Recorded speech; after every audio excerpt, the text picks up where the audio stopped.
Hello and welcome. What's the secret to getting rich? Well, there are plenty of suggestions, spawning a huge global industry in books, lectures, and even board games. A conventional approach to financial independence says we should study hard at school, get the best possible job, work hard to pay bills, and save as much as possible for retirement. Our guest today says the system is flawed and keeps the wealthy rich while others struggle along that conventional path. Robert Kiyosaki is an American entrepreneur who shot to fame more than a decade ago after self-publishing his first book, Rich Dad, Poor Dad, which attempts to teach people how to make money work for them as opposed to working for money.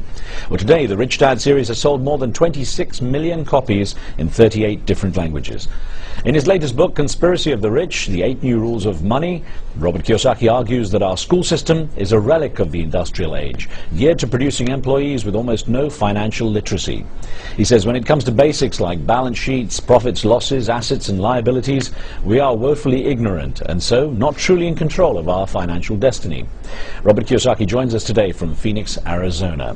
And so today we ask, is there a conspiracy of the rich to keep us financially ignorant? Remember, you can join our conversation with your questions and comments. And you can send an SMS or email, and we welcome your phone calls on the show. Robert Kiyosaki, great to have you on the program.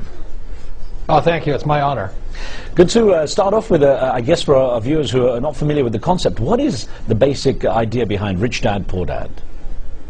Well, Rich Dad, Poor Dad is a true story. I'm fourth generation Japanese American, born in Hawaii. And my real dad was my poor dad. He was the head of education for the state of Hawaii, a PhD, great guy. But as you know, most school teachers don't know much about money. So my dad, my poor dad, died a poor man. And my rich dad was my best friend's father, and he was a man with virtually no education, but he ultimately became one of the richest men in the state of Hawaii. So Rich Dad, Poor Dad is a very simple, and that's why it sold so many, a very simple story about what two fathers teach their two sons, my best friend and I, about the subject of money. And as you know, we don't teach much about money at school, so that's why we learn about money at home, and that's what Rich Dad, Poor Dad's about. It's interesting as you talk about gaining financial literacy, and if that's such an important skill, why is it something that isn't taught in schools? Why don't kids get an early start in it? I asked myself that question since I was a kid, since I was about 9 years old when I started studying with my rich dad. And my rich dad just started teaching me playing Monopoly. He played Monopoly over and over again. And he said the formula for great wealth is found on that board game. It's 4 greenhouses, 1 red hotel. And I said, is that all there is? I'm 9 years old. He goes, yeah, that's it. And so that's all I do today. I primarily play Monopoly as an adult. But I think if people really knew how much going to school, getting a job, and how much you'll pay in taxes and how you'll never become rich, I think people would leave school. So I think the main reason they don't tell people the truth about money and why the rich are getting richer and the tax laws and banking laws is because most people would just leave school. So this is a waste of time.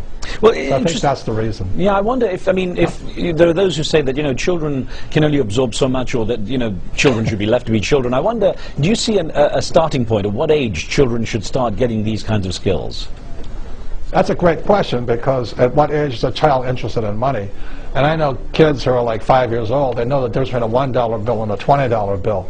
And so I think kids are naturally interested in money. And it doesn't have to be that serious. Like I said, I just started playing Monopoly, and I still play Monopoly today. I mean, it's that simple.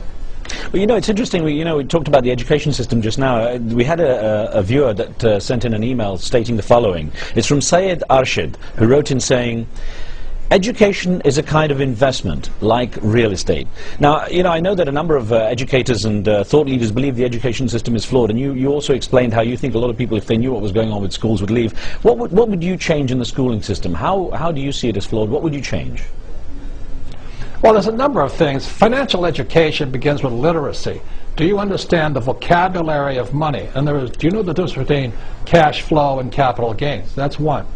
Do you understand the tax laws? When you say to a child, go to school or get a job or become a doctor, those people pay the highest percentage taxes at least in the United States. Where a person like me, I can make millions of dollars as an entrepreneur and an investor and pay 0 tax legally. So if you understood taxes and all that, plus how the investment world works, you might make other decisions about a life's course. What profession would you take up? I'm going to put a couple of emails to you because a couple of viewers expressed their views. The first one is from Khalfan Al-Aremi, who wrote in saying, for some people, education and a good job are the best ways to get rich. And another, who wrote in from Nigeria, Kunle Lawal, wrote in saying, graduates are being groomed to work for multinational corporations as the height of their careers, instead of owning one. Now, I wonder, in your opinion, is it possible to get rich working for someone else? Oh, yes, it is. I'm not against education. There's three basic types of education. There's academic, which is reading, writing, and arithmetic. It's very important. The second is professional. You know, become a doctor or a lawyer. In my case, I became a ship's officer and an airline. I'm a pilot. But there's no financial education. And the reason when I got out of the military, I flew for the Marine Corps, the reason I didn't go on to become an airline pilot like my peers did was simply because I'd still been an employee. And the airline industry is in trouble today, so a lot of my peers lost their jobs anyway. But the tax laws really punish A students. It punishes them. Like I'll say it again, doctors and lawyers in America pay the highest percentage of taxes, where a guy like me who was a C student, you know, I can make millions. I know a number of people who've picked up your books and actually do apply the principles that you say quite religiously to their the day-to-day lives. Now, I know you give some fairly controversial advice, so let's get to one or two things. You say cash is trash. What do you mean by that? Well, I said that about in 1981 I started saying that, and I got crucified for that. If you read Rich Dad, Poor Dad, I said your house is not an asset. And all my real estate friends, you know, don't send me Christmas cards, or they hate me now for saying that. And I said savers are losers. And the reason for that is you look at the Federal Reserve Bank of the United States, they've printed more money in 2009 than they've printed in the first 100 years of existence. So every time the U.S. prints this counterfeit money called the U.S. dollar, it really robs you and I of our wealth. So savers are losers because, you know, for every dollar the Fed prints, that means your dollar is worth less in savings. That means your labor is also less in savings. But it also means you'll pay more in taxes to pay the interest on that funny counterfeit money, and then you'll pay it again in higher inflation. As you notice, gold keeps going up. So that's why I say cash is trash, simply because in Conspiracy of the Rich I wrote about how in 1971 President Nixon took the dollar off the gold standard, which basically made all currencies, whether it be the yen or the euro or the shekel, it makes it worthless. They're not worth any money anymore. They're just going down in purchasing power. Yeah. That advice, you know, spend, don't save, does it apply even when you look at the current economic situation, when you look at people who are really struggling to you know, get their money out into their basic needs? Yeah, it's really tragic. You know, America had the lowest savings rate in the world, and then this crisis hit. Now they're the highest savings rate. And they're doing exactly opposite, and that's my whole point. If you knew what you were doing right now, I would be buying silver instead of trying to save dollars, because silver, for the first time in world history, if you knew, you know, financial education is knowing a little bit of world history. Today, for the first time, there is more gold than silver on planet Earth. So gold's at $1,100 and silver's at 18. Well, silver's the biggest bargain on history. So I wouldn't be saving dollars, I would be shifting into silver or oil or gold. I feel the market's moving as you say that. Now, let me put a question to you that came in from a viewer in the USA. Linda Taylor in Michigan wrote in saying, you can't be an expert in everything. May as well allow an expert to handle your finances. How do you feel about that when someone says, well, look, I want to trust someone else with my money? Well, you got to ask yourself, is the person you're trusting your money a salesperson or a rich person? Most financial planners, and not, God bless them, you know, but they're salespeople. They're not rich people. You know, and the 401k, which most Americans invest in, or in Canada, the RRSP, or in Japan, the 401k, or the superannuation in Australia, they're the worst possible investment. You look at what Time magazine said just 2 months ago. They said the 401k was the biggest scam ever perpetrated upon the American public. And that was the cover of Time magazine. And I've been saying that all of these years. You look in 2002, I wrote Rich Dad's Prophecy, and I said the 401k was ripping people off. So what's happening is people are turning their money over to people they think are financial experts, and I question what an expert is, including myself. But are they salespeople, or are they really rich people? And that's the question I would ask. It was interesting what you were saying about property and real estate, because I know you put quite a fair amount of emphasis on the real estate market as an investment tool. And I wonder, when you look at this, the fact that the real estate market was really responsible for much of the issues that certainly the Western hemisphere has faced in the recent economic downturn, how would you, have you changed your view on it at all? No, if you read Rich Dad, Poor Dad, I always talk about cash flow. You see, as a professional investor, you have to know the difference between cash flow and capital gains. 90% of the people invest for capital gains. That's where they'll say, oh, my stock went up in price, or my house went up in value, or my net worth went up. I don't care if my prices go up and down. I only invest, 9% of the time I invest in property that sends me a check every single month. So in good times, I get the check every month. In bad times, I get a check every month. And that's called cash flow. Another point here is this, is capital gains on real estate is taxed very high, and cash flow can come in at zero. So that's really a little financial education. So I don't care if my house goes up or down, or my apartment buildings and my commercial buildings go up and down. Just send me my check every month. That's what I want. Well, Robert Kiyosaki, we've got more questions for you. We're going to take a very short break here. Back with our discussion when we return. Don't go away. We'll be right back.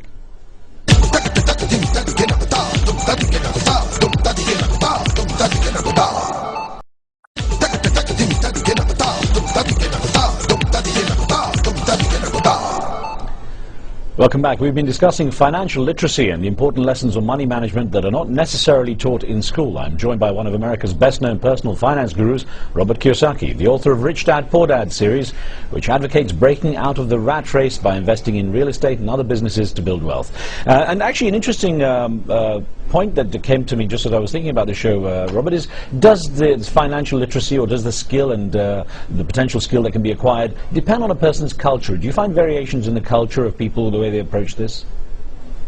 Yeah, I would definitely say so, but more than just culture, I would say from economic class.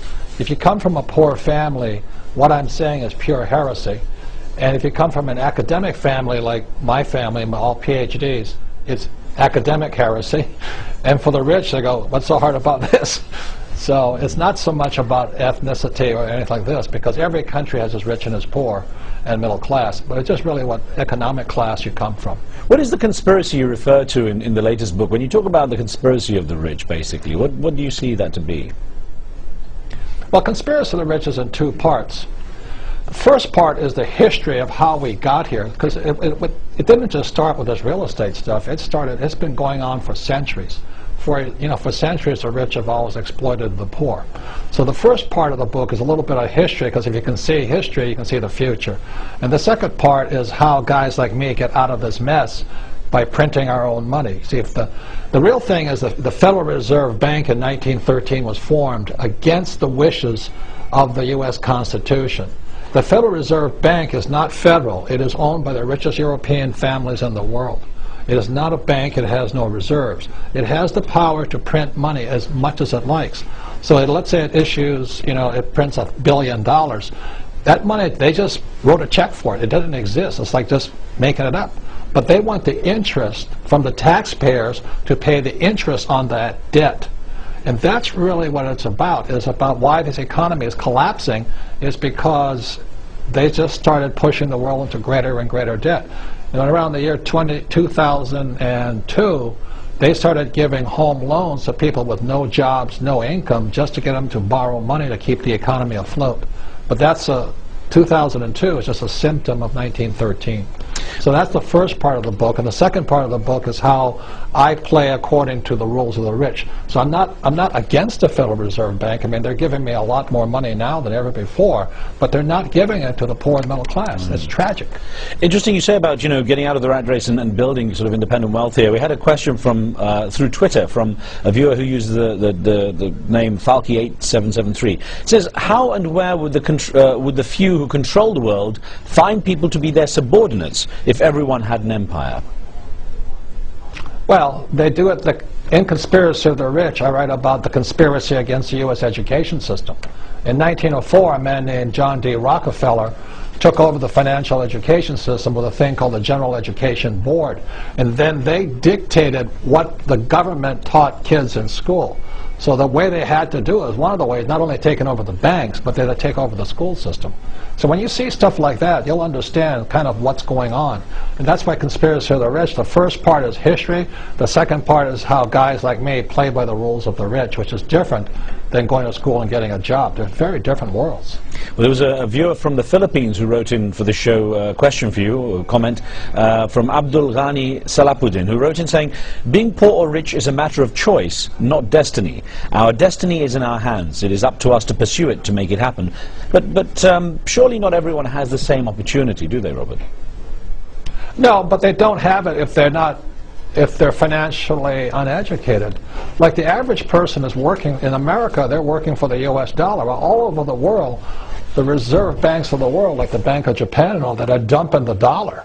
And yet people are still working for the dollar. That's why if you read in Rich Dad, Poor Dad, I say the rich don't work for money. The rich acquire assets. And so how can a person know anything if they're not financially educated? They think, you know, well, all I have to do is make more money. Well, what good does it sense does it make to make more money when the Federal Reserve is printing trillions of dollars? That's financial stupidity. Why work for money when the Fed can print it automatically? That's all I'm saying. Why do that? Why save it? Why save it when they're printing it? I don't know. What went through your head when the stimulus package and President Obama's sort of attempt to try and put the economy back on track? What went through your mind when you heard about what was going on? Well, if you read Conspiracy of the Rich, it's on target, on schedule. That's what they're going to do every time. That's what FDR did. That's what Hitler did. That's what Mao Zedong did. It's been done throughout history. It's repeating itself again and again. And you know, like I think Obama's going to come out with what was known as the WPA, the Works Progress Administration, to get people to go back to work, with the CCC, the Civilian Conservation Corps. The way Obama's going to flood the market with money is create these funny jobs, like in the name of the green environment. You can see it now. They're giving people incentives to insulate their homes and all this, but that's the way they get money, funny money, into the system. And you'll see it happening again. History does repeat. Well, in that, people talk about financial markets, the global markets being in cycles, the bear and bull markets basically going up and down. How does the state of the market play with what you advise? I mean, what should people be watching out for if they're going to follow your advice? Well, again, in Conspiracy of the Rich, you've got to understand history. In 1913, the Federal Reserve Bank was formed. In 1944 was the Bretton Woods Agreement. The Bretton Woods Agreement basically required all the countries of the world to join the World Bank and the WTO. And to do that, the World Trade Organization, they had to copy the Fed system. And then like the Bank of Japan, they have to store U.S. dollars. Bank of China stores U.S. dollars. And then in 1971, Nixon took the dollar off the gold standard. That was the biggest, in history. And suddenly the U.S. could now flood the world with funny money. So all the people who are saving U.S. dollars, they're going, what happened? The dollar is dropping in value like a rock, but that's the way the U.S. can pay off its bills. And that's what's happening. So that's why I'm saying to people, you have to learn to use debt. In most financial pundits, they get out of debt. If you're not in debt, you're not playing the game. And then that's why gold and silver are more important today. Interesting, and just in our live station chat room, there are people around the world discussing this as we go out live. Petros in Cyprus says, don't save, just spend. I disagree with that. If I want a holiday this summer, I wouldn't get it by spending, but saving. Well, he's a consumer, not a rich man. That's the difference. I have a lot of money and I can go on any vacation I want. I just don't have to work for the money. He has to probably work and save, and that's a working class mentality. So it's a very different mindset. I have a very different mindset. That's why most people go to school, get a job, work hard, live below your means, save money. That's not my mindset. If that's your mindset, good luck. But you're working for a toxic currency, the dollar or whatever paper, what's called fiat currency. It's disastrous right now. The money supply has been polluted by the U.S. Federal Reserve System. Robert, how do you bring peace of mind and a sense of happiness into the equation? How do people balance this desire, in your opinion, this desire to get wealthy and develop this kind of financial independence, along with just having some degree of peace of mind, not worrying too much, and actually having a sense of happiness, irrespective of financial status? Well, a lot of times people say, I'd rather be happy than rich, and my saying is, why not be both? And today in America, there's a lot of people who are not happy because they've lost their jobs or losing their homes, and they don't have enough money to afford health care or retirement. So what's the definition of happiness? So my definition of happiness is to understand money or financial education so that I'm not at the effect of the Federal Reserve or U.S. Treasurer or President Obama. I just want to be an independent person who understands the world of money and has plenty of it, and not have to work and save for it. In your opinion, has the American dream gone then? Is there still such a thing as the American dream? I think it's gone. I think, I know everybody's saying that 2010 is going to be a great year. I'm writing a piece called Predictions for 2010. I'm on Yahoo Finance, and I will show you the graphs and charts I look at, and you can make up your own mind. I think we're going into one heck of a time in 2010, 2011, and 2012. So I'm going to make a lot of money. I'm not concerned about me. But if you can see what's coming, maybe you can take some evasive action. The Fed is printing money. Well, this is what I wonder, is that how can, I mean, when you say take some action, is there just something very basic that people can do if they're worried now, listening to what you're saying? Is there something that the average person can do? Yeah, right now, I don't care if you have euro or yen or dollars. Right now, I'd be buying silver and gold. And because they're going to, if the U.S. devalues the dollar, everybody else has to devalue their dollar. You see, look, if the U.S. devalues the dollar, that means, let's say you live in England, your exports get too expensive for America, so the Bank of England has to drop its rates, which means inflation goes up in England. So it's this game of chicken being played with money. The irony of it was President Obama, when he was running for president, he said that China was the biggest manipulator of the money supply. That's not true. The United States is. And so I would, if I lived outside the U.S., I'd be watching what the Fed is doing and what they're saying, and be very careful about this thing called money. It's really a currency. It's just paper. It's not worth the paper it's printed on. For the very first time, in America, the people who save, they're making less money by putting it into U.S. bonds. The bond rate went down below parity. Well, so everything right now, everything is screwy right now. That's what I'm saying, so pay attention. Robert Kiyosaki, you've certainly given us food for thought. Thank you so much for joining us on the show. Good listening to you. Thank you for the time. Appreciate it. Pleasure.